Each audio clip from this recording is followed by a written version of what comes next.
Hello, good evening, or if you're in Vietnam, good morning. I'm Ron Carver. I'm glad to welcome you here tonight. I'm the curator of the exhibit in this Norlin library at the University of Colorado in Boulder. The exhibit is called Waging Peace in Vietnam, U.S. Soldiers and Veterans Who Opposed the War. And I'm also the co-editor of the companion book, which is got the same title and is available online at wagingpeaceinvietnam.com. And I'm honored today to introduce our guest speaker, which is Marv Truhe, who is the author of a book that came out this year, very timely, called Against All Tides. It's the untold story of the USS Kitty Hawk race riot. And the reason that I'm pleased to be introducing Marv to you today is because about 6 months ago, I was fortunate to sit in at a talk that he gave at the U.S. Naval Academy in Annapolis, Maryland. And it was a great presentation, as I'm sure tonight's will be. I must say I was surprised, pleasantly surprised, that the U.S. Navy's Academy in Annapolis invited Marv because he doesn't hold punches back. He's straightforward and he tells a very important story about the race riot and his defense of Black sailors. Why was he defending Black sailors? Because during this race riot with over 50 people hurt, probably well over 100 participating, he'll tell you tonight, only the Black sailors were charged and prosecuted. So at that point in his career with the Navy, Marv was in the JAG office, the Military Prosecution and Defense Office. This race riot on the USS Kitty Hawk, one of the largest aircraft carriers in the Navy, took place in,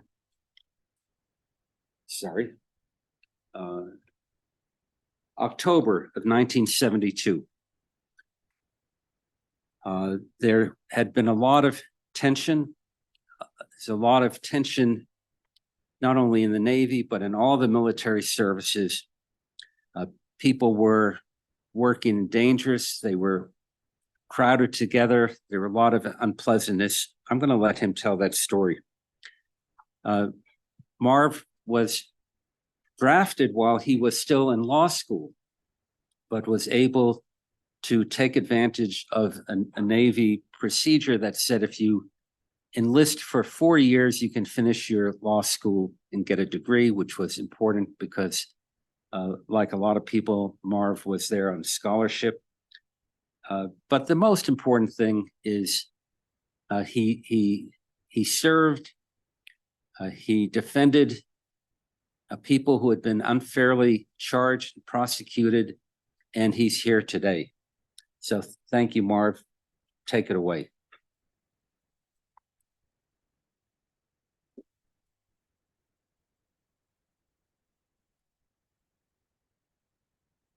Thank you, Ron, and thank the rest of you, and especially want to thank the university for hosting this opportunity. I was very pleased with the invitation.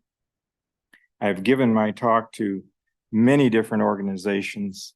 The vast majority of them, frankly, are veterans groups. Well, the U.S. Naval Academy was a good example, and there's a possibility I might be giving a talk in January at the Air Force Academy. But I'll get into more detail about that and how those things came about. As Ron said, this is a book that was published in hardcover. Actually, it was published in October a year ago. on the 50th anniversary. The publisher out of Chicago made a specific point of delaying publication a few months, so it would be the 50th anniversary, and they could use that for publicity purposes. At the time, it was on an ebook, and since that time, just last month, it came out in a paperback version, and this fall, a publisher of audiobooks picked up the rights, and next month it'll be coming out on audiobook. So it's getting a fair amount of play in the press. And it's available, as you might imagine, on Amazon and regular bookstores, and just about any place that you typically might be interested. As Ron said, it's a story about racial injustices. And when I say injustices, that's plural. And I'm going to take you through those that occurred, and very sobering. And the carrier in question, which is the USS Kitty Hawk, and I'm going to need some help here on that.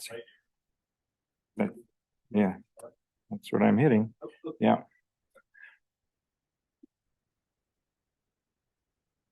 There we go. Thank you, Steve. Kitty Hawk was one of the largest warships of its time and to this date, about a quarter-mile long, a 4-acre flight deck, and they had air squadrons on board that numbered over 100 fighter jets and fighter bombers. And in this particular instance, they were conducting operations off the coast of North Vietnam. And the particular line period that they were on was 50 days long. And we're talking about 12, 14-hour days of air introductions into North Vietnam. And the incident of which the book is about took place on the evening of October 12th, 1972, after the air operations had ceased. And interracial confrontations broke out on board that lasted for 6 hours. Black and white sailors assaulting each other. And as Ron has already mentioned, some very serious injuries. 3 of the sailors had to be flown off the ship to Subic Bay in the Philippines for further surgical procedures. Broken bones, lacerations, 51 very serious that had medical reports issued, and many more that were involved in the interracial confrontations. And when it was over, the captain of the ship, Captain Townsend, he'd been on board just about 4 months at the time. He ordered that there be an investigation. Now, the ship was still online for 3 more weeks conducting daily operations, but they were conducting the investigation, and it was led by a JAG officer, much like myself, who was the legal officer on the ship, plus a small staff of investigators, mostly petty officers. But from the outset, the decision was made that we are only going to take statements from white sailors. Think about that. Now you can imagine, as these black sailors who had been brutally assaulted were trying to get their stories told, many of them could identify their assailants. They were flat refused. There were going to be no statements taken of black sailors because Captain Townsend said it was a race riot instigated and perpetrated by only black sailors. And of course, that was totally bogus. And frankly, I think he knew it.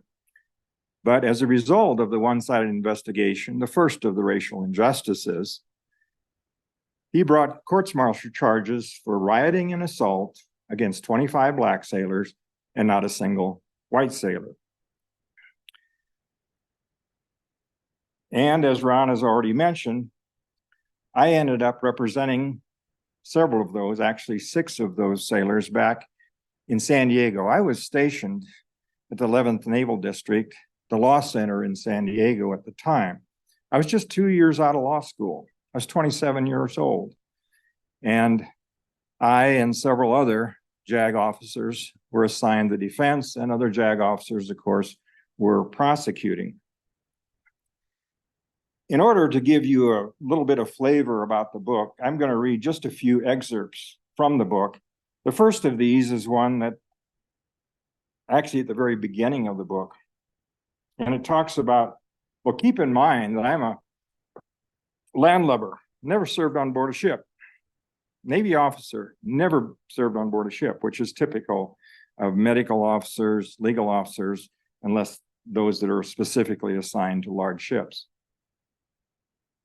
First excerpt. San Diego was sunny that morning, just like most mornings, when I drove up to the Law Center in my 1962 blue and white Chevrolet Impala. The Law Center was a quiet, nondescript one-deck structure that looked over the San Diego harbor. As I pulled up, I noticed a large steel gray Navy vessel at the pier just beyond the palm trees on the front lawn. Although I was a U.S. Navy officer, I didn't have a clue what kind of vessel it was. It was probably because I hadn't paid much attention to such things during Naval Officer Indoctrination School. And I don't really recognize this guy, but this is the one that was involved at the time. Every ship has a hull classification code. DE is a destroyer escort, LST a landing ship tank, and so on for more than 100 codes. We were supposed to memorize them, but for a bunch of soon-to-be Navy lawyers, we didn't see much point. And OIS classmates simplified it for all of us by calling them GBBs and LBBs, great big boats and little bitty boats. After looking again at the vessel berthed across from the Law Center, I figured it must be a GBB. Now, the trials that ensued lasted for 5 months. This was not a group trial, individual trials, most lasting only 2 or 3 days of these 25 sailors. And from the outset, the press was restricted because the Navy was issuing very one-sided reports about what was happening. The captain of the ship ordered the crew members not to talk to the press. They would have been in violation of the Uniform Code of Military Justice if they talked to the press. But of course, he and others talked freely to the press, and they were issuing regular press statements, press releases. Now, these trials drew national attention. New York Times, Washington Post, Los Angeles Times, Time, Newsweek magazines, they were there on a daily basis, and there was daily television coverage. So there's a lot of press.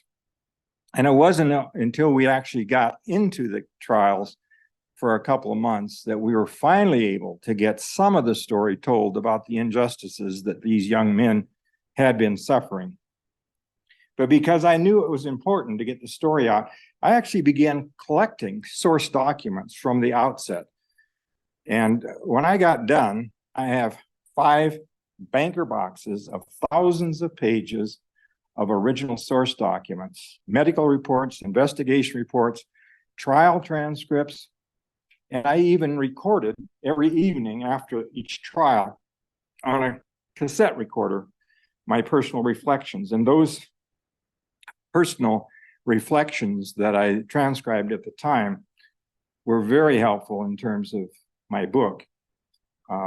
But I don't have a good reason to tell you why it took me 50 years to finish the book, but I can tell you I had good intentions. I started the book my last year in service because I was a military judge. I've been appointed a military judge shortly after the trials concluded.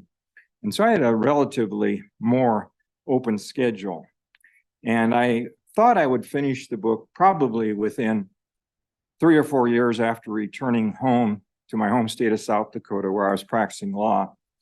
But it took me 49 years before I picked it up again. And that's another story in itself. But when I did, I was very fortunate. I found an agent, first-time author, mind you. I found a literary agent, actually one from Colorado here, and also he found a publisher in Chicago that came out with the book. One of the positive aspects of writing the book is that I made a point of trying to find as many people as I could to help me with the book. And the first obvious choice was to ask fellow JAG officers. We were a pretty close-knit group. Now, keep in mind, when you're in the Navy, you are assigned at any given time, typically at the law center, 6 months of prosecution, 6 months on defense, maybe 6 months of legal assistance, and then back to prosecuting and defense. I just happened to be a defense counsel when these cases happen. Another fortunate thing is that we JAG officers from San Diego have remained close friends over the years. We have regular reunions. My wife and I hosted one in Vail 3 years ago. We had one in Indiana last fall. We're going to have another one back in San Diego next year. And so I had 13 lawyers total who helped me with the book. All but 5 of those were JAG officers. The other 5 had been lawyers that were hired by the NAACP. Now, as you can imagine, in a military system, imagine these young black sailors. They know of the injustices that were done with not being allowed to make statements about their own injuries and assaults against them. They didn't trust the Navy because the Navy was appointing their lawyers, myself included. And it took about 3 or 4 weeks of our initial representation to gain those young men's trust. But the NAACP came in at no cost to the sailors. And so in many of our trials, we had civilian lawyers from Southern California, including several black attorneys, sitting with us at the council table. Now, in addition to the investigation being one-sided, something else happened on a national level that was equally troubling. Because of the incident itself and all the publicity, even before the trial started, Congress sent a special subcommittee to the Naval Air Station in San Diego to conduct several weeks of closed-door hearings into what had happened. Now, it wasn't only the Kitty Hawk, but 3 weeks after the Kitty Hawk, a sister carrier, the Constellation, was docked in port in San Diego. And because of other discriminatory actions, which I'll talk about later, there was a sit-down strike of 120 black sailors who refused to return to the ship, literally sat down on the pier next to the ship, the USS Constellation. You can read about that. It got a lot of publicity. But because of those 2 incidents on those 2 carriers, that's when Congress sent the special subcommittee. But just like the captain on board, they decided they were only going to take statements from white sailors and senior naval officers. Now think about that. This was supposed to be an investigation into what caused it and who was responsible for it. And yet they would not take statements from those injured black sailors. They issued a report when they were done. Actually, it came out the day before my first trial, to the national press, and this is what they said. Listen to this. The subcommittee is of the position that the riot on Kitty Hawk consisted of unprovoked assaults by a very few men, most of whom were below average mental capacity. Congressional subcommittee, most of whom had been aboard for less than 1 year and all of whom were black. This group as a whole acted as thugs, which raises doubt as to whether they should have ever been accepted into the military in the first place, end quote. Now, after I quote from that final report that was issued to the national press, this is the statement I make. Virtually every assertion in that statement is pure fiction. And that is what I attempted to do with my book. I wanted to set the record straight. There's a reason the subtitle is The Untold Story. And I had the benefit of those thousands of pages of original source documents. I have been told, including by the Navy, that they believe I'm the only person that has those records to this day. 12 years ago, a reporter attempted to write the story of the Kitty Hawk, not about the trials, just the incident itself. And he wrote a book called Troubled Waters. He says in the beginning of his book that he was hamstrung because the Navy told him they have destroyed all of the records of the Kitty Hawk incident, the investigation reports, all the witness statements. And I don't disbelieve that. I believe that's probably true. That was basically 40 years after the incident. But the very fact that I kept all of these yellowed records some of which are very almost illegible. My wife can attest to me carting around those boxes from residence to residence over the decades. I had the ability to recreate this.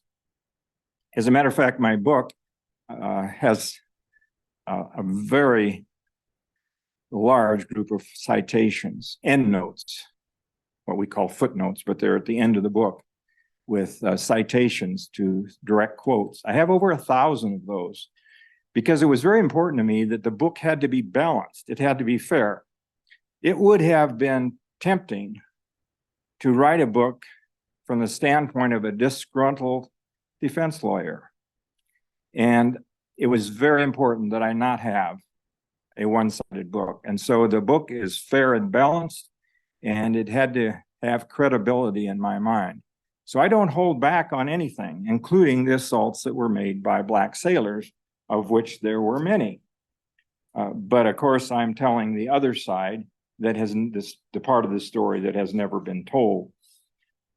To put this back into the context, and Ron touched on this, is the stresses of being in a combat zone on board a ship like this.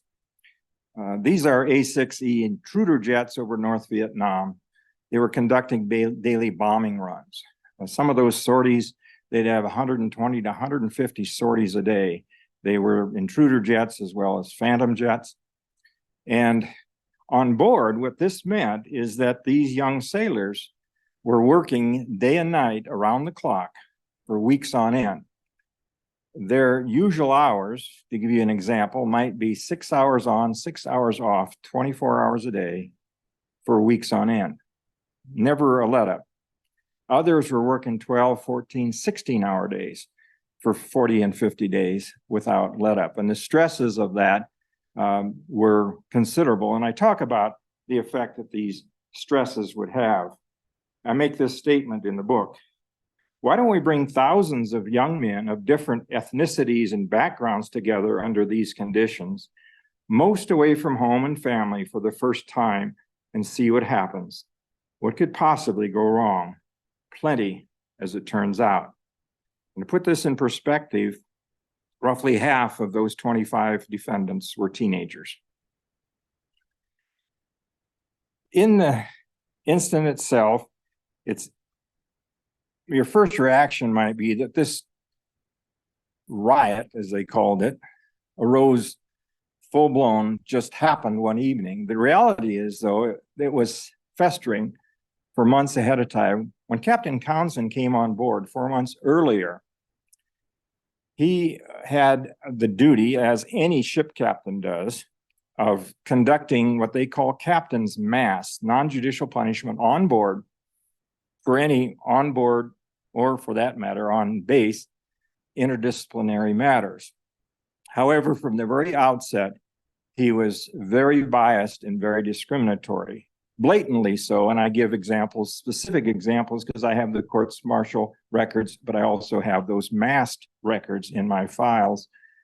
And we're talking now about incidents, typically the interracial incidents between a single white sailor and a single Black sailor.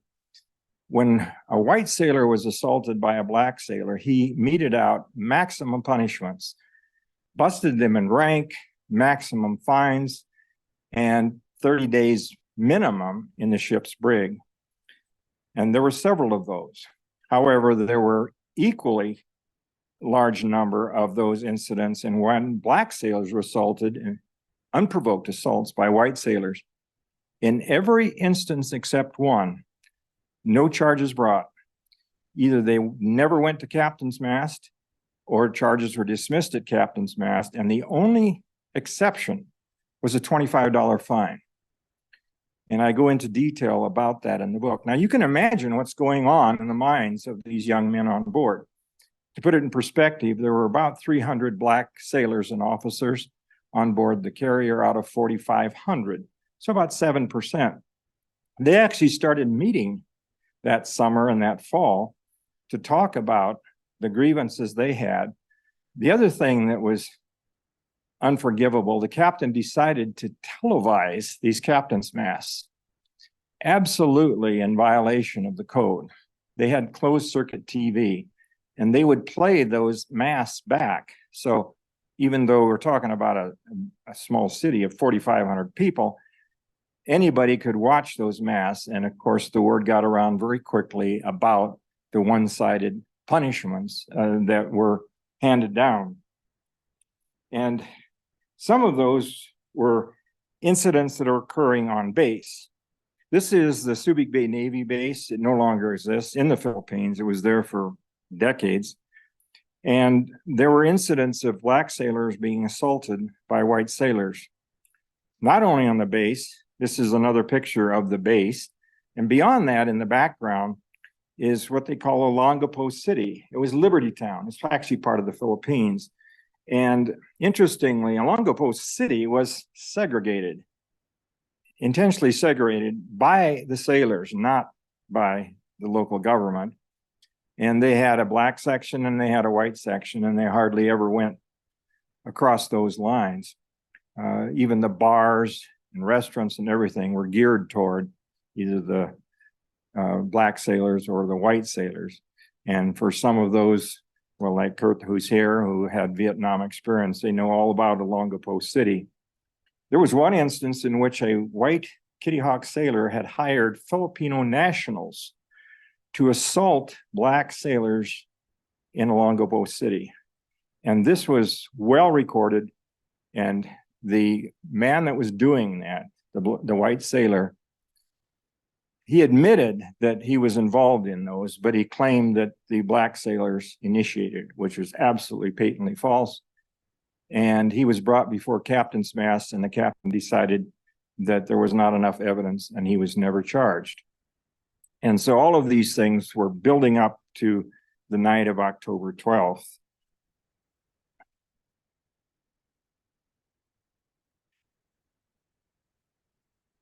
As I mentioned, I did have a chance to contact several of the lawyers that were involved, but another bonus was I was able to find, thanks to the internet, Kitty Hawk sailors that I did not know at the time. Kitty Hawk sailors who were defendants in the case, and some who were not, who were just victims of assaults. And one of them was Durwood Davis. He happens to be from St. Louis, Missouri. And I spent countless hours with these young men. As you can imagine, they're grandfathers like myself at this point, from several parts of the country, and they were very helpful in the book. Of course, I was familiar with the half a dozen clients that I had personally, but these were men that were able to tell their story through my book. Another one was Airman Apprentice Perry Pettis. Perry was an outstanding sailor who worked the flight deck, and he was assaulted twice that evening, very brutally. Thought he could identify his assailants. He was never charged with anything, but he was never able to have his story told until my book came out.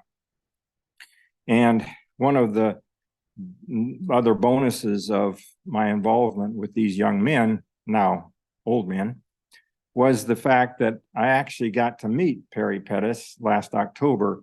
We had a JAG reunion not too far from Louisville, Kentucky, where he lives, and we were able to spend some time together. This is a picture that was taken on one day when we went out to lunch at a military barbecue place. This picture is interesting because after my book came out last fall, in November, the San Diego Union Tribune published a front page article in my book on the Sunday edition, and they used that particular picture on the front page. It's a great article, and it got a lot of press in San Diego, which of course is where the trials were taking place. Maintaining those friendships have been pretty special to me over the past 3 years. After those individuals were charged, they were flown back ahead of the carrier to the San Diego Naval Air Station. And that's when those of us on the defense team, both civilian and military lawyers, got involved in representing them. But the next injustice I want to talk to you about has to do with incarceration. In the military, as in civilian, it is very unusual to incarcerate people before trial. presumption of innocence, right?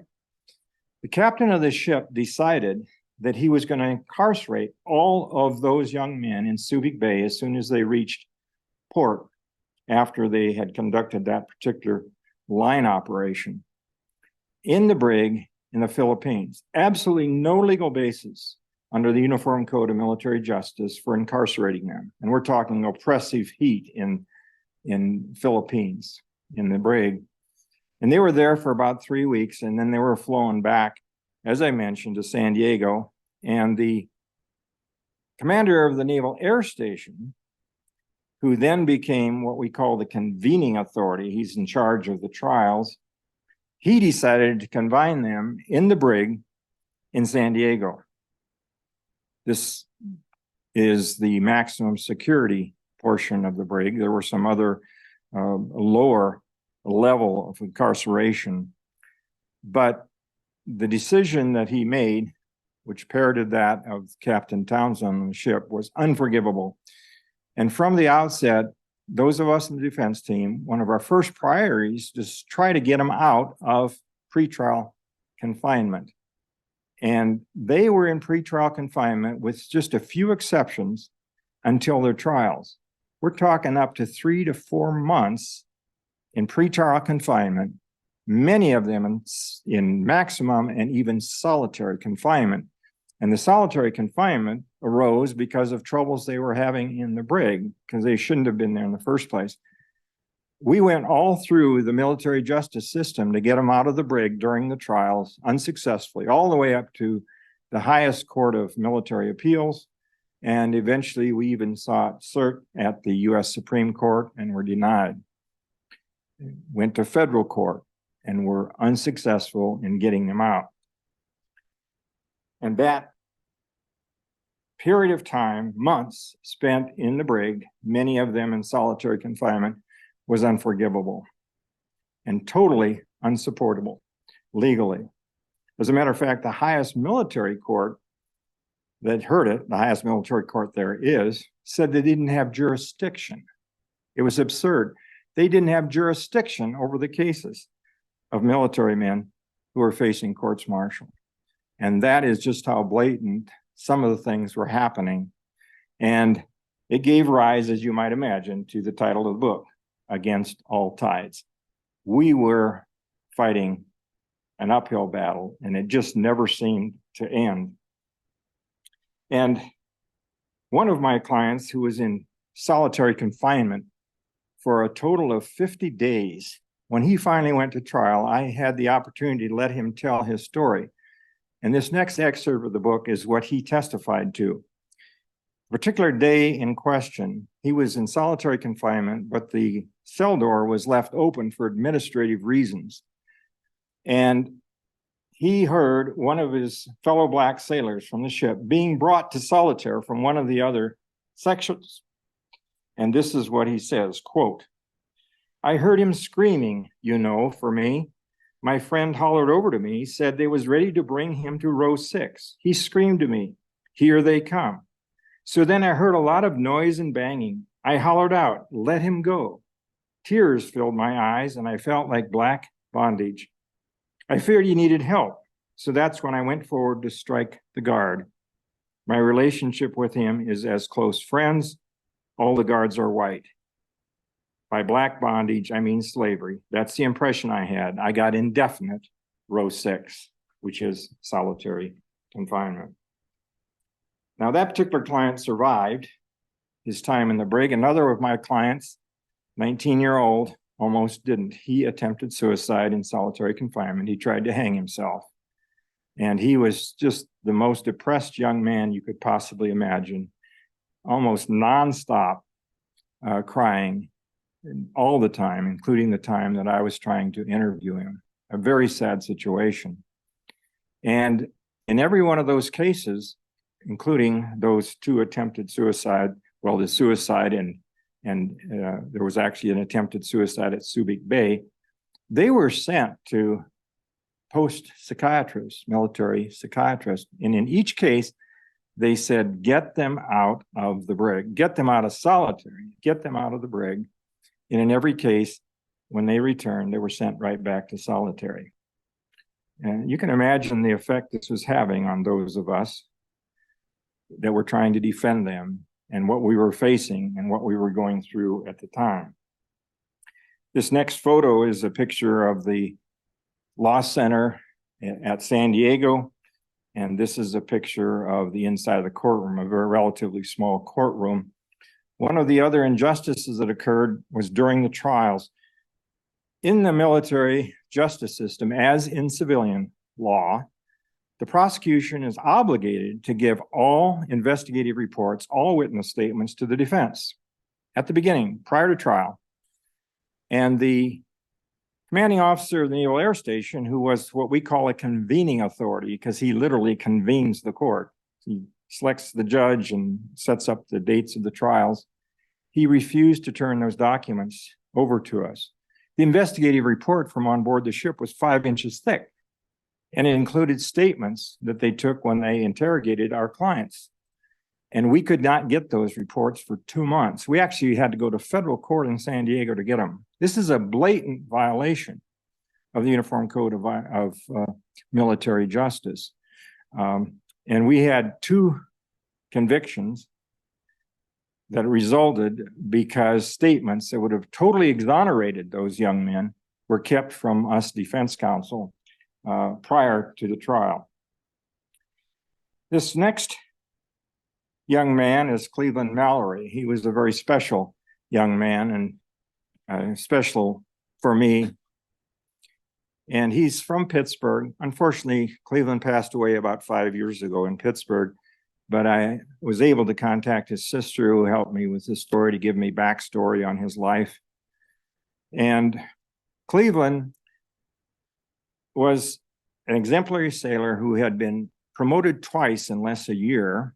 He was at the level of a seaman, and he was in charge, one of the workers in the ship's, I'll call it a gift shop. And that evening, about 10 o'clock, he was locking up the shop, the ship's store. They called it the ship's store. And 3 white sailors, armed with a pipe, came upon him and assaulted him and broke several of his ribs. The next morning, Cleveland, after he'd spent the night in sickbay, he tried to report this because he thought he could identify his assailants. And at the time, he was told that he was not allowed to make any statements. And as a matter of fact, instead of taking a statement from him, they decided that they were going to charge him. They had found a white sailor who made up a story, totally bogus, that he was involved in another incident on board that ship. It was a complete lie. And so he was charged. And he happened to be the first case of mine that went to trial. And this white sailor testified that he saw him assault another white sailor. When we asked him how he even knew Cleveland, because they were working in totally separate parts of the ship, it's like the other side of town, he made up this story that he had been in a bar, a Pussycat bar in Hong Kong 3 months earlier when the ship was in port, and he got to know Cleveland. As a matter of fact, got to be friends with him, spent several hours with him, buying him drinks. Keep in mind, this is totally made up. Cleveland didn't know what the heck was going on. Well, we knew his story before he even went to trial. And what I did was bring on the division officer for Cleveland. The division officer came with the official record of Cleveland Mallory, who showed that Cleveland had never been to Hong Kong. He had missed the sailing of the ship. He was 2 hours late in Subic Bay, and he was actually charged with an unauthorized absence for missing the sailing of the ship. So he literally had never been to Hong Kong, and the only prosecuting witness against him said the reason that he knew him and could identify him is because he spent several hours with him in that bar in Hong Kong. Now, when this testimony came, it was like a bombshell. As a matter of fact, the director of the law center came by at one point and said, that was a Perry Mason moment, he said. For those of you who are not old enough, Perry Mason was a fictional TV lawyer who never lost a case. And we thought we had a slam dunk acquittal. But the judge, a judge from a small town in Georgia, found him guilty and gave him a bad conduct discharge. Everybody in that courtroom was shocked. I had people from the Washington Post, the LA Times, Newsweek came up to me afterwards and they were just flabbergasted. It was such a gross injustice. Well, at that point, we are probably at our lowest point. This is only the second case that went to trial, and it looked like this is the direction everything was going to go against us. And we did something at this point that if I didn't have the documentation in my book about it, you'd think I made it up like some dime store novel. We said, what if we could get an undercover agent to get to know that white sailor and get him to admit that he perjured himself? Now think about that. Well, the NAACP was very helpful. They said they'd give us whatever funds was necessary. And eventually we found a young man who was a former Marine officer. When I say young, he's about 30, and a former FBI agent who had actually worked undercover in San Diego. He happened to be working privately at this point, and we hired him. And he did, in fact, move into the apartment complex where this white sailor was and befriended him, and wearing a wire under his shirt, he was able to record him admitting more than once that he'd made up the entire story. Now, if you can imagine, when this came out and we had the transcripts of those tape recordings, the NAACP had a national press conference in New York City, and they released those tapes to the media. Now, up until this time, we're well into February now. Several trials have taken place in the meantime before all of this happens. But when those tapes then came out, it was a watershed event. It changed the entire complexion of the cases. And all of a sudden, several white sailors who were prepared to testify in upcoming trials got cold feet, and rightfully so. They were concerned that maybe they had been taped privately, and so they started withdrawing testimony and the charges started getting dropped. So while the book is a story about racial injustices, it also is a story about eventual justice of a sort for these young men. And when it was all over, we had 6 outright acquittals out of the 25. We had instances in which everybody who was convicted of minor offenses like simple assault. There were a lot of plea agreements in which these young men were given a chance to get out of the Navy and under what they call an honorable discharge situation, general under honorable conditions, something new that was put in the Navy about that time to let the sailors out that they had problems with regard to drugs or whatever. And so the positive outcomes were very real. And Cleveland Mallory's bad conduct discharge, of course, got completely reversed. And he took an earlier out. When people ask me about the book, they invariably ask about the effect it had on me personally. And it had a large effect. It does to this day. It's the reason I eventually got around to finishing that book.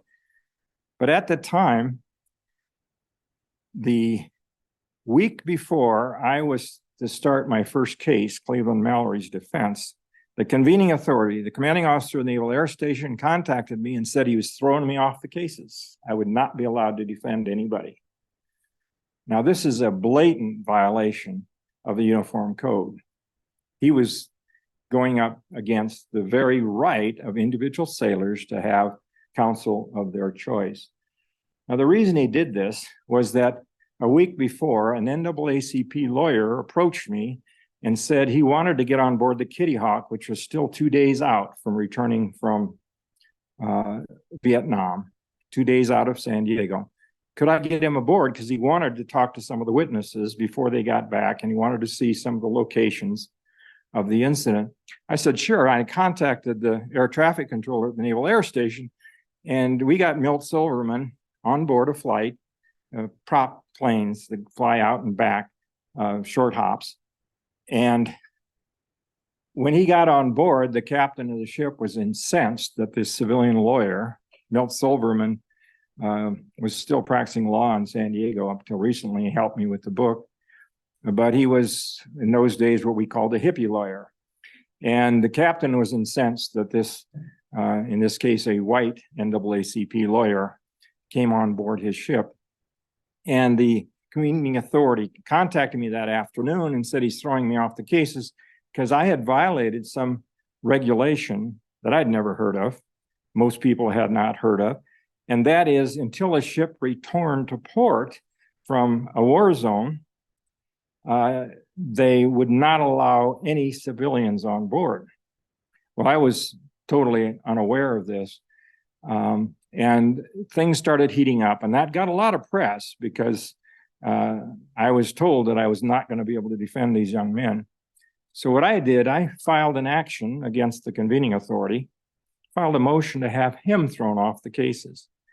Now, you can imagine the reaction that got. A very junior officer against a very senior officer, and I had a very sound legal basis to throw him off the case because convening authorities have to be scrupulously impartial.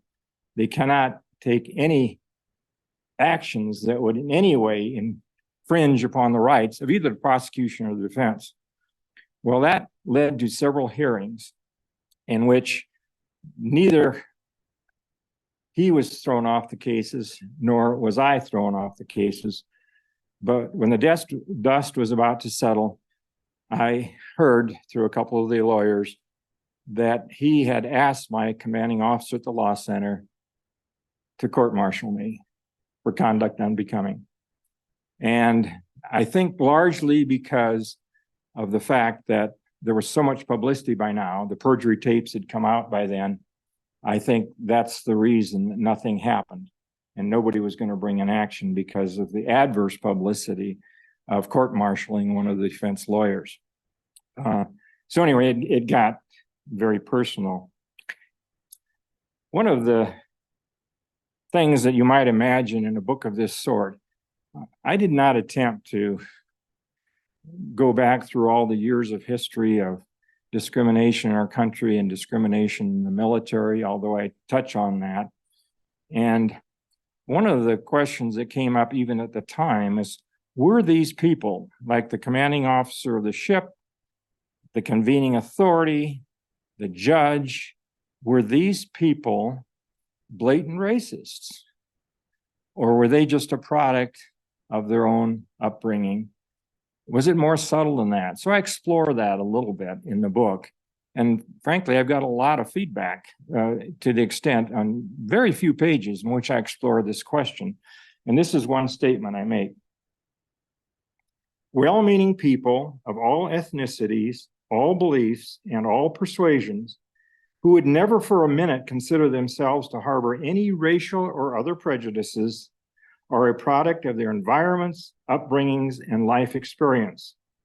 As such, they can hold prejudices without any inkling of how their statements or actions may come across to others. In those situations which may never manifest themselves overtly, their true character and feelings are revealed. End quote. And I have gotten a lot of questions during my talks about that statement, pro and con. Another positive outcome of these trials is the fact that the Navy took a strong turn for the better as a result of these trials because of the publicity and all that went on with the incarceration, with the perjury, and the threats of court-martial, of defense counsel. And Admiral Zumwalt, some of you older people will know about Admiral Zumwalt. He had come in as the chief of naval operations 2 years earlier. And one of his strong points that he was making was he was going to fight discrimination in the Navy. And after these trials were over, he made this statement. And he made this before Congress. It is self-deception to think that the Navy is made up of some separate species of man, that Navy personnel come to us fresh from some other place than our world, that they come untainted by the prejudices of the society which produced them, They do not. And another thing he did, he called senior naval officers, including admirals, to Washington, D.C. for what the press called a dressing down. And he told them if they did not make racial equality and fight against discrimination their number one priority, he invited them to resign. And so, again, some of you folks, like Kurt, will probably remember some of those things that were happening at the time. Now, when Ron made the comment about the fact that he was surprised that the Navy had offered these invitations to me, and as I said before, I've given easily 24 talks to veterans groups, including the Denver Vietnam veterans. Earlier this summer, one of my first talks was the Broomfield Veterans Museum, and they've invited me back a couple of times. And it's because I think that I tried to be as fair as I could in the book. And it is not an indictment of the Navy. It's not a broad brush indictment of everybody in the Navy. Just as in society, I am singling out individuals who are clearly racist in their feeling, racist in their actions. And I make this statement at the beginning of the book just so that there's no question. I was honored to wear the uniform of a U.S. Navy officer and am proud of and eternally grateful for those who have worn military uniforms in defense of our country. You will read about some of them here. There are others, however, whom I have less respect for, and you will read about them also. And as Ron mentioned, we had a chance to meet when he came to my talk at the Naval Academy this spring. And I spent 3 days on campus, and it was quite an experience for me. I had never been there before. And the positive responses I've gotten from the book have made it worthwhile in terms of the effort I put into it. I spent over a year, about 18 months from this time I started writing until it got into final form, another 6 months before it was actually published. And one of the emails I got from one of the young men who was a defendant in the cases is this one. I received the book, and although it kind of ripped the scab off some old wounds, a lot of memories that I had either forgotten or suppressed come to the forefront. I'm truly glad you did this work. It's truly a story that needs to be told, as I found talking to other Navy veterans before and after I served that have experienced the same kind of ill treatment. So if this opens some eyes and helps open the doors to change, I'm a happy camper. Thanks again.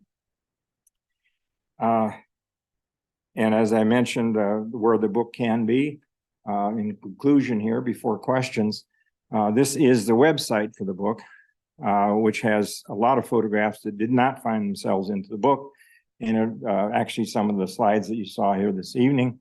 And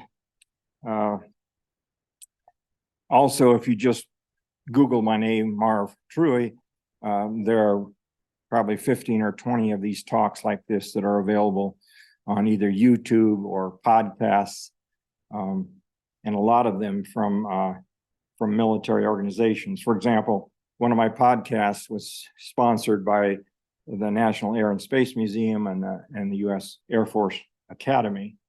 And another one by the Pittsburgh Vietnam Veterans Group, another podcast. And so with that, I will open it up for questions. Thank you. Thank you.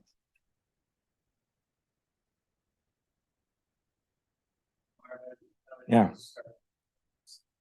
Sure.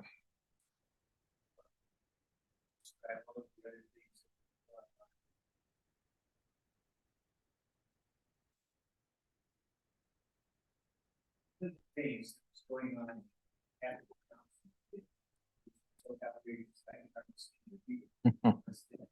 he made it against the rules for 3 black sailors fraternized together.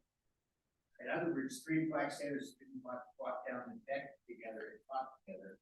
They had to be broken up because some of them gathered in a meeting, and it was like a meeting, and they were doing this thing called dapping, which is a handshake, kind of thing like that.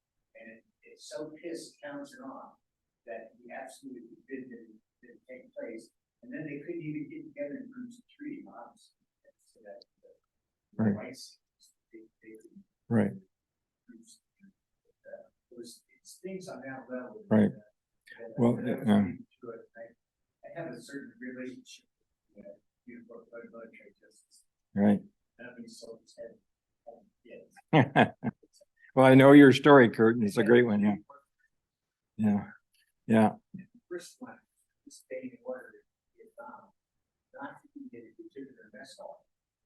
Now, the reason that I was given that order is that the lieutenant who was in charge of me was trying to con me into accepting this assignment with a commando sheet to it that consisted of this thing called an armed propaganda team, which I was in psychological operations. The whole point of psychological operations is to get the enemy to defect, and then they would like recycle some of them and make cars and scouts, which went out with American units, put it out booby traps and things like that. And then they had this other thing that's called an armed propaganda team. 24 FBC and 2 American advisors. You were supposed to go out in the middle of the night with them and kidnap or kill the other BC that they affected. And I continually refused to accept this assignment. It was a total voluntary assignment. And so finally, he had told me not to get in this mess hall because we were embedded in the South Vietnamese Army, but we would go to this one place in the Delta Trial in where they had the one compound. They had American food and everything like that. And the first sergeant said to him, he goes, I want you to start pulling officers of the day, and I want your men to start pulling guard duty. And he said, no way. And the first sergeant said, well, as long as you're eating my mess hall, you're going to do what I say. So he turns to me and says, I don't want you to eat the mess hall. And that was a few days before he asked me again, if that would go on or not. And I continually refused. So he came into my quarters one night and said, Article 31 is, it's like a Miranda thing, like, yeah, your Miranda rights, anything you say can follow like this now. You get in the mess hall tonight, and I went, what are you asking for? You're there, it's like yourself. He goes, well, I gave you an order not to get in the mess hall, you disobeyed my order. And, I consider, I've been at the court martial for this coordination, but if you consider going on this armed propaganda, we'll drop those charges. Now, I had 3 years of debate. I used to be on the city debate team, and I looked at that as a goal. Geez, going to the 21st to see for a court martial meeting in mess hall. I said, I can do this. And so I got court martialed in Vietnam for meeting in mess hall. My defense was, in fact, ironically, a Navy JAG officer named Ellis, and he got me off the thing. And he told me when we went in there, he goes, before it started, he goes, it's in the bag. And I went, this is the Army, like, how can you say that? Like, bad things happen. No, he says, we got this code, it's staying on. And how he got me off was that the lieutenant gave me an order not to eat the mess hall. And the only reason that the officer you shoot an enlisted man in order not to eat the mess hall is if there was a shortage of rations. And the next Army regulation states that if there's a shortage of rations, the officers have to give their rations up first, so the men can be strong enough to carry out their orders. And he had signed on the sheet that he did the mess hall every day that he was court martial to be reading the mess hall. Oh, okay, so that's my experience with JAGs, Navy JAGs.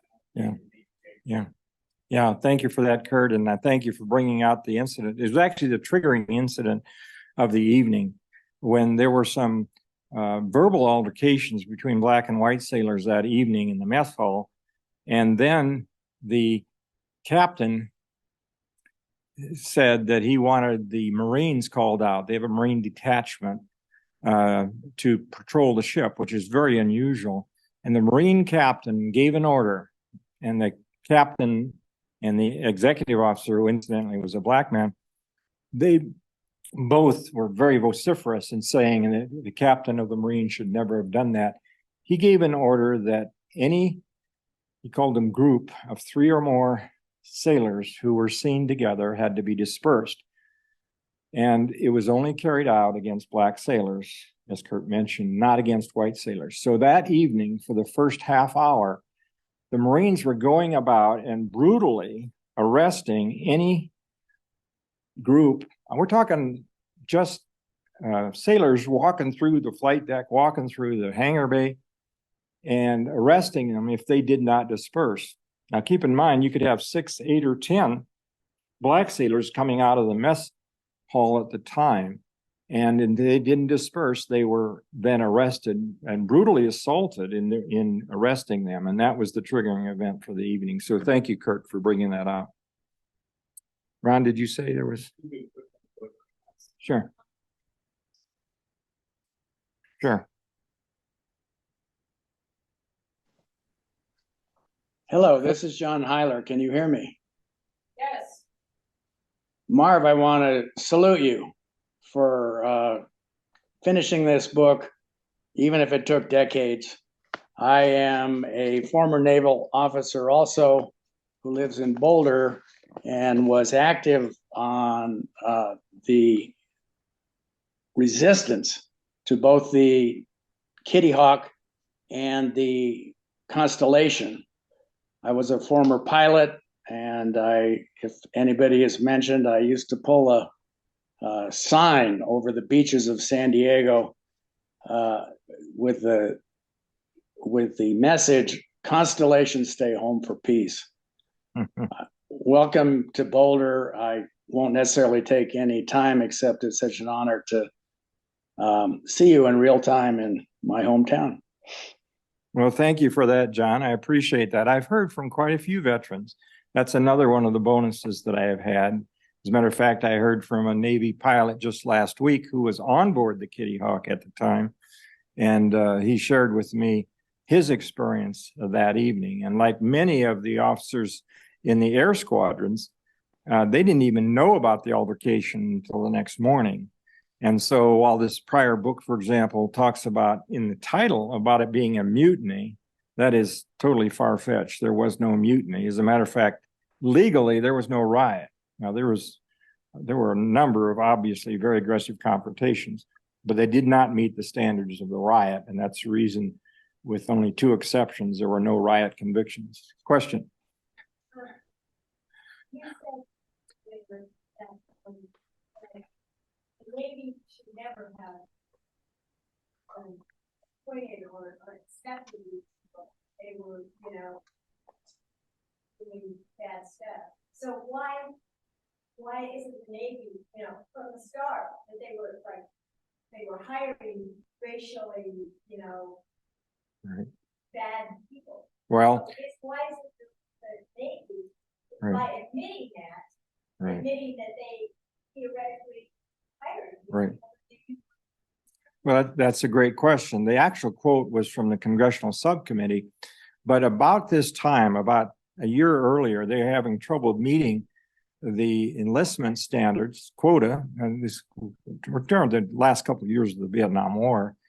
And so there are books written on the subject about lowering the standards for admission, including whether you needed a high school degree and what kind of a test score you needed to have to be in these other military branches other than the Army, which was pure draft at that point for the most part.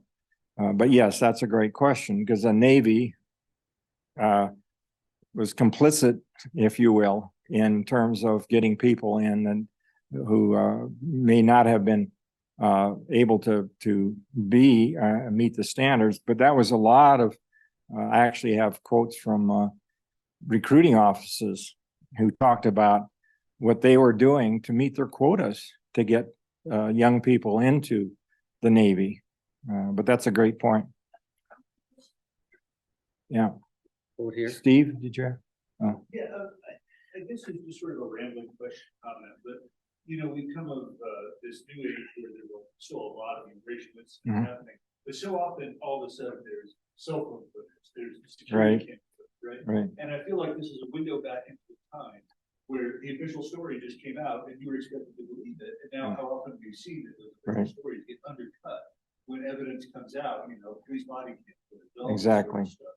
And that, it feels like, I guess I'm making a comment more than a question, that this is an early episode where we could really see that how often the official story could be shaped by bias, outright bias, racism.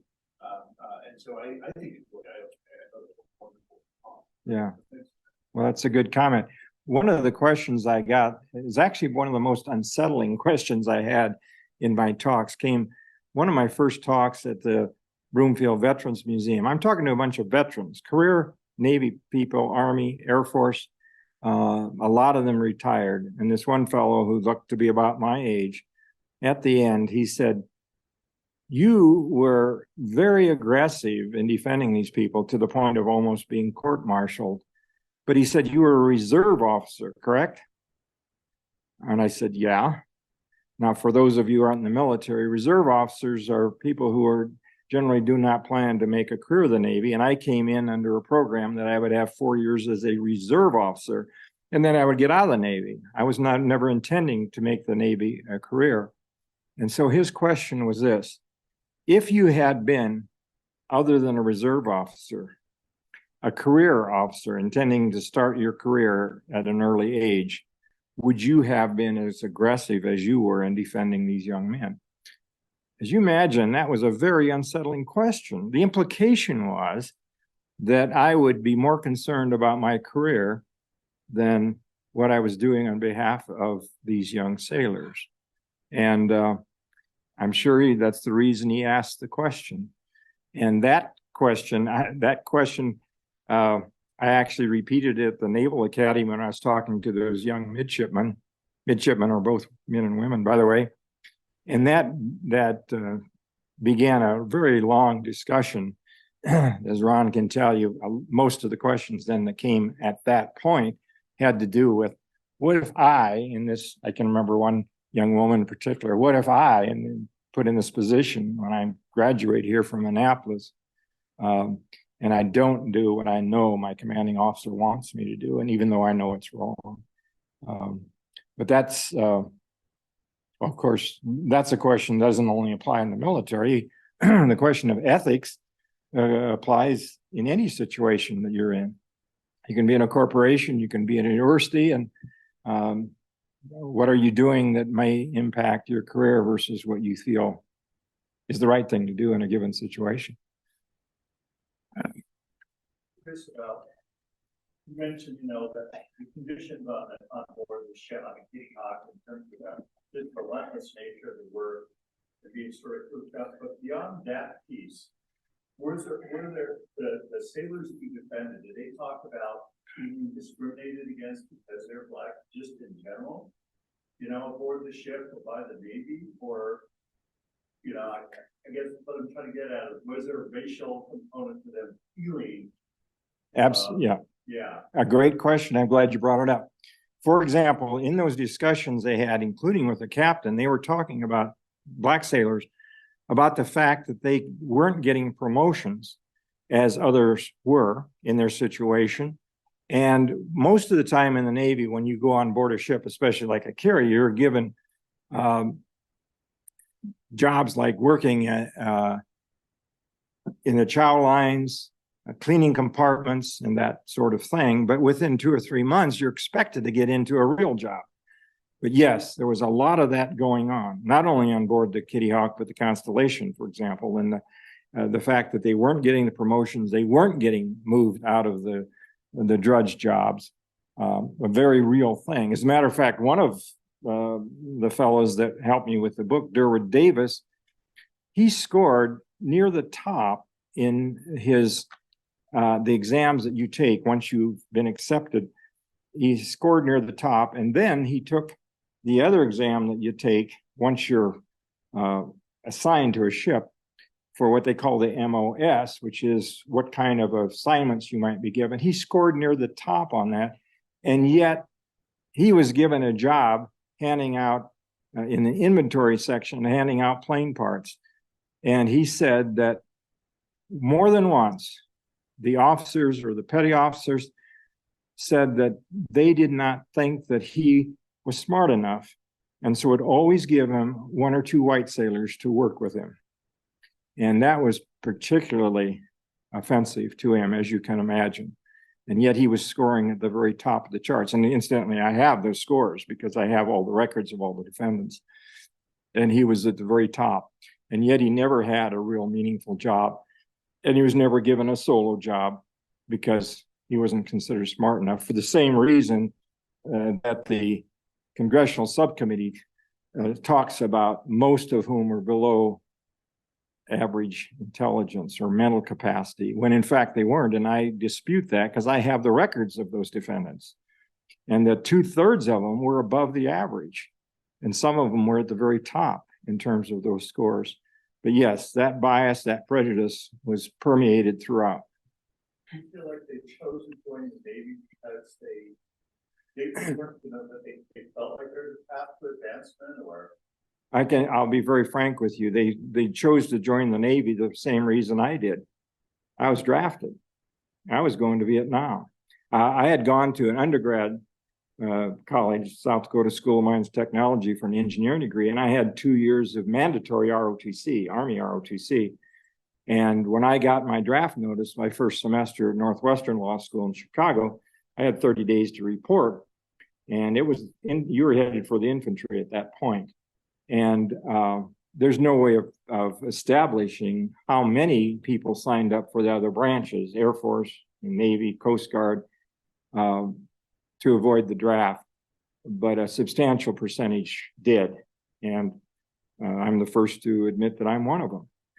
So yes, not because so much the advancement, although that was more likely than slogging the jungles of Vietnam, as you can well imagine if you were in the Navy or the Air Force.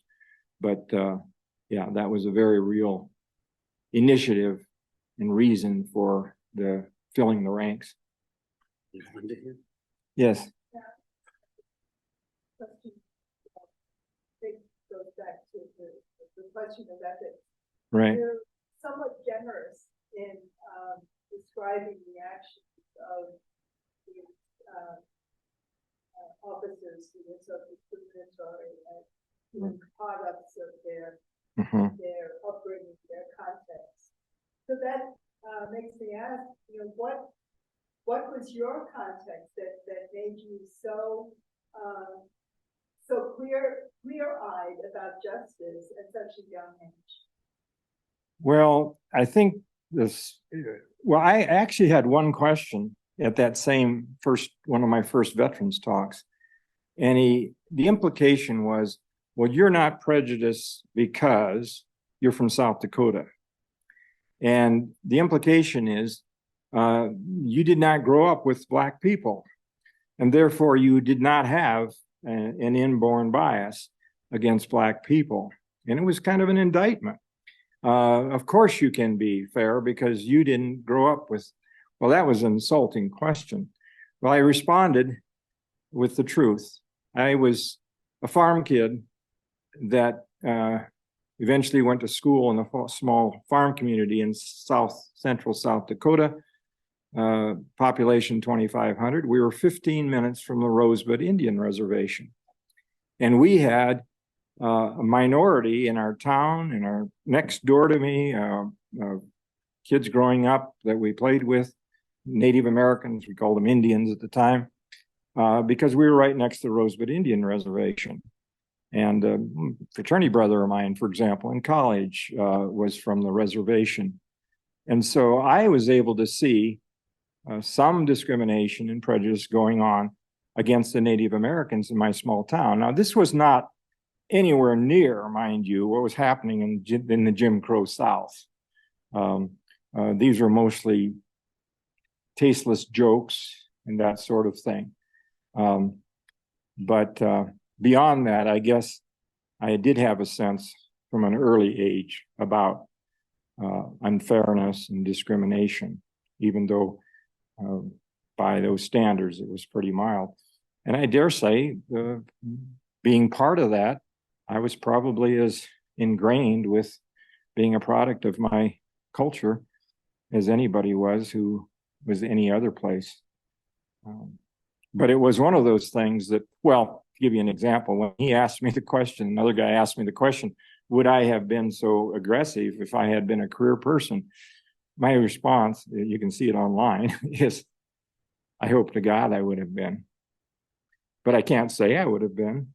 I mean, I can't speak for a situation, a hypothetical situation that I was not in.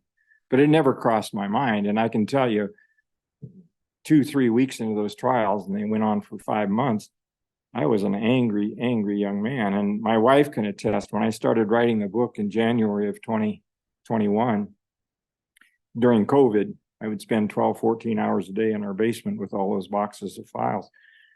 I could get angry all over. I'd come upstairs and that's just because I was rereading things, and I was seeing new things I hadn't even read, parts of transcripts that weren't my trials. And I was angry all over. But that's a great observation. Yeah. Question, yeah.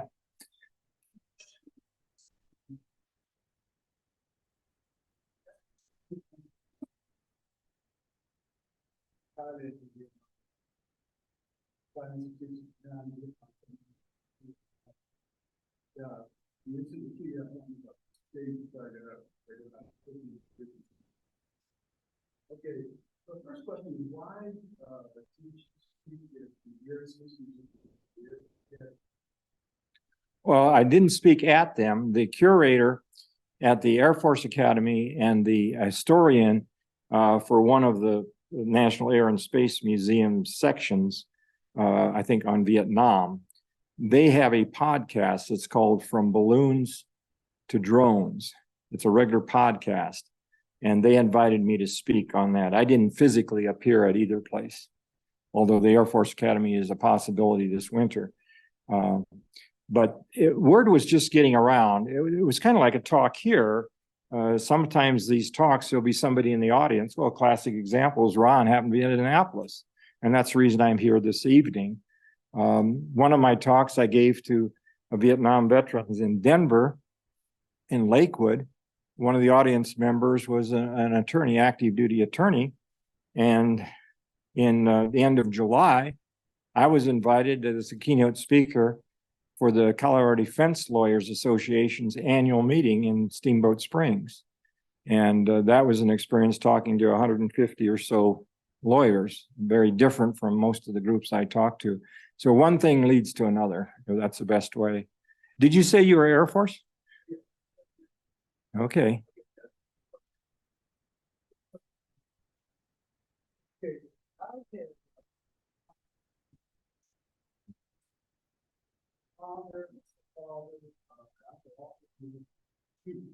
And also that basically very good institution, very steady.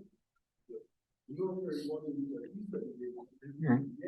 and I mean like a lot of black people, a lot of fights too. They had and also the Navy was had particularly vicious form of this. It's quite an institution. But you talk about the captain of the ship, this captain said these guys should be probably really here. So and that was still very much part of the culture of the Navy culture, also a lot of people the military at that time. Also, talk about that this House committee that issued the state of the open order here in Washington D.C. and I'm watching Prosecution to the House that mentions. Okay, the head of the House Armed Services Committee is Rivers. He's from South Carolina, and he's the product of the Jim Crow South. Sure. I spent 6 months in South Carolina. One whole branch of the is from South Carolina. I understand how right. I understand what that whole mindset is. I mean, by the 19th century, supposedly it should be ended, but I mean that was a 40-year institution. And that was basically a lot of that was wrong. Okay, a lot of the high-ranking members, very powerful members, policy of the Congress and work on the stuff. So it's not surprising to me that they would fit in the history of their background. This was the type of statement they would issue. And in many cases, they were probably trying to protect the Navy's leadership. Well, you probably know as well as anybody that during the time I'm speaking of, in the 60s and the 70s and the 80s, a disproportionate number of Navy officers come from the South. You probably know that. I don't know what the situation is today, but we were very aware of that. As a matter of fact, these groups, the friends that we're having, we're going to have another reunion in San Diego in October. 2/3 of them are from the South. And that was during the 60s when we came in. So that's very true. And the other thing that was very troubling, and I have these quotes in the book, is these people who come from this situation. You mentioned the captain of the ship. He made a statement to Congress when he was confronted. They actually had, at least they confronted him with these disproportionate masks. And the reason they did was the executive officer of the ship was a black man, and he was a hero that evening. And he was a very special person. And many of the black sailors said that he was an inspiration to them because he was responsible more than anyone in breaking up these group assaults that were going on at some point that evening. But unfortunately, and I get this question a lot, what happened to these people as a result of this? Well, the buck stops there, is classic in the military. And the captain of the ship, I call this a positive note, he never held another command. As a matter of fact, within a matter of months, he was taken off the Kitty Hawk, and he chose to retire early in California, and he worked in the defense industry for a few years. He's actually a mayor of a small town there for a while. But unfortunately, the executive officer of the ship, his career was effectively over well, even though he was, like I said, and I call him that in the book, he was a hero. And some of the people I quote in the book said he was a hero to them and a real role model to them. He was personally threatened with death threats from white sailors that evening. Well, his next duty station, he should have been the commanding officer of a carrier, was the executive officer. He might have been one of the highest ranking black officers in the Navy at the time. And he had an exemplary career as a Navy aviator, as are most senior officers on board carriers. His next duty station was heading up the Navy ROTC department in a college in Texas.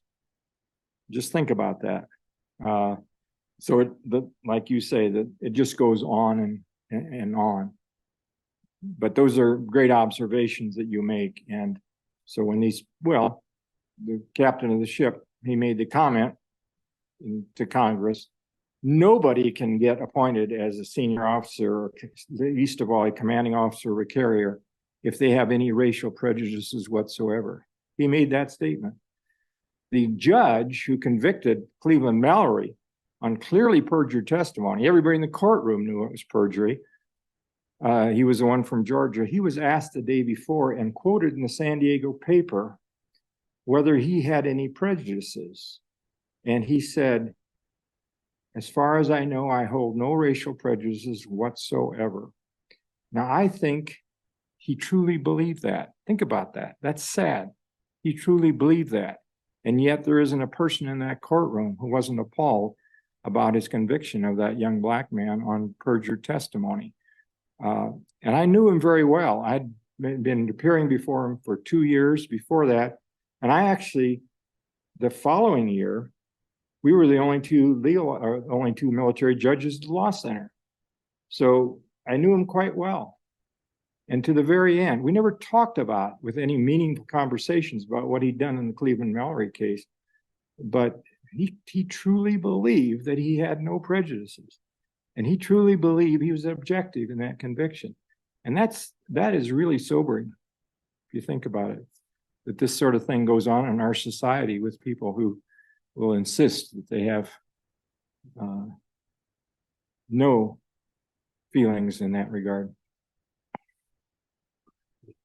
Sure. Marv Truhe, thank you so much for being here with us today. Yeah. I think your book is terrific. Your talks are terrific, and they're relevant today as they were back then, both in discrimination, the need to fight discrimination, and the need to talk about it.